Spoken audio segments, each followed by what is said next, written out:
তো নমস্কার বন্ধুরা, চলে এসেছি একটা দারুণ স্বাদের একটা রেসিপি নিয়ে। আপনারা প্লিজ ভিডিওটা প্রথম থেকে শেষ পর্যন্ত দেখবেন। আর এই যে দেখুন, আমি বাগানে চলে এসেছি পালং শাক তুলতে। আজকে পালং শাক আর বেগুন দিয়ে রান্নাটা করব। তো প্রথমে পালং শাকগুলো তুলে নেব। পালং শাকগুলো প্রচুর হয়েছে, এত সবজি আর খাবার সময়ই হচ্ছে না, মানে এত বড় বড় পালং শাক হয়েছে। তো দেখুন, আর একদম ফ্রেশ পালং শাকটা, কোথাও ফুটো নেই, ফাটা নেই, বেশ সুন্দর শাকটা। তো একদম পালং শাকটা বেশ তুলে নেবো একটু বেশি করেই। পালং শাক দিয়ে যেহেতু রান্নাটা হবে, তাই পালং শাকটা একটু বেশি করেই নেবো। কত বড় বড় পাতাগুলো হয়েছে দেখছেন। তো দেখুন, পালং শাকগুলো তুলে নিলাম, নিয়ে এইবারে যাব আমার একটা গাছ থেকে বেগুন তুলবো। এই যে এই গাছের বেগুন তো আপনাদেরকে দেখিয়েছি কত বড় বড় সাইজের হয়, কিন্তু এবারে ছোট হয়ে গেছে।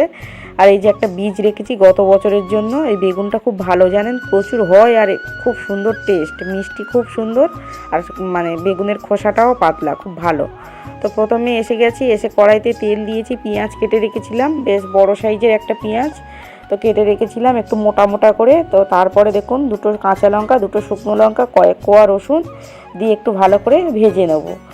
তো নেওয়ার পর এইবার আমি বেগুনটাকে কেটে নেব।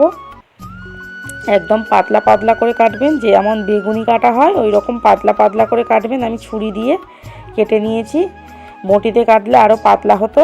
তো আমি কেটে নিয়েছি এইভাবে। তারপরে দেখুন, একটা মিক্সিং জারের মধ্যে একটু সর্ষে নিয়ে নিয়েছি 3 চামচের মতন, নিয়ে সর্ষেটাকে একটু ঘুরিয়ে নিয়েছি, একটু আধ ভাঙা মতন হয়ে গেছে। তারপরে আমি দিয়ে দিচ্ছি এখানে ওই যে ভেজে রাখা লঙ্কা, পেঁয়াজ, রসুন, এগুলো যে ভেজেছিলাম সেগুলো দিয়ে দিলাম।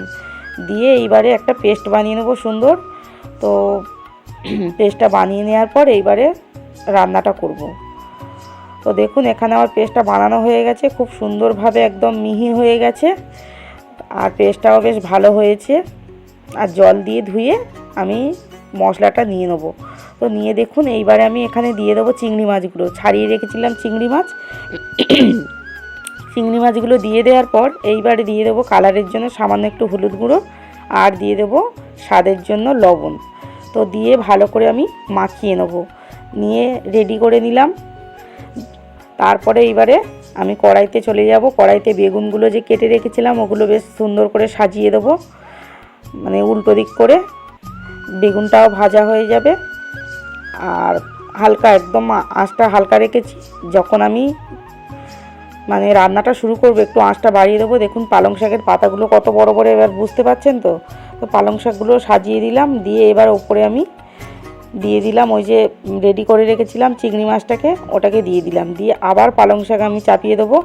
দিয়ে দেখুন, এইবারে আমি ওপর থেকে একটা থালা চাপিয়ে দেবো কিছুক্ষণ। মানে এই যে পালং শাকের প্রচুর তো জল বেরোয়, একটু আঁচটা বাড়িয়ে দেবেন। প্রথমে 5 মিনিট বাড়িয়ে রান্না করবেন, তারপরে একদম লো আঁচে দিয়ে আস্তে আস্তে রান্নাটা হবে। তো দেখুন, আমার হয়ে গেছে, পালং শাকের জলও বেরিয়ে গেছে আর ওপর থেকে তেল উঠে গেছে। তো এইবার নাড়াচাড়া করে নেবো, নিয়ে ভালো করে মাখিয়ে নেবো কড়াইতে। দিয়ে এইবারে আমি তুলে নেবো কড়াই থেকে। তো খুব সুন্দর টেস্ট হয়েছে, আপনারা চাইলে একবার বাড়িতে বানিয়ে দেখতে পারেন। একদম কম সময়ে আর খুব চটজলদি হয়েও যায়, আর খুব টেস্টি।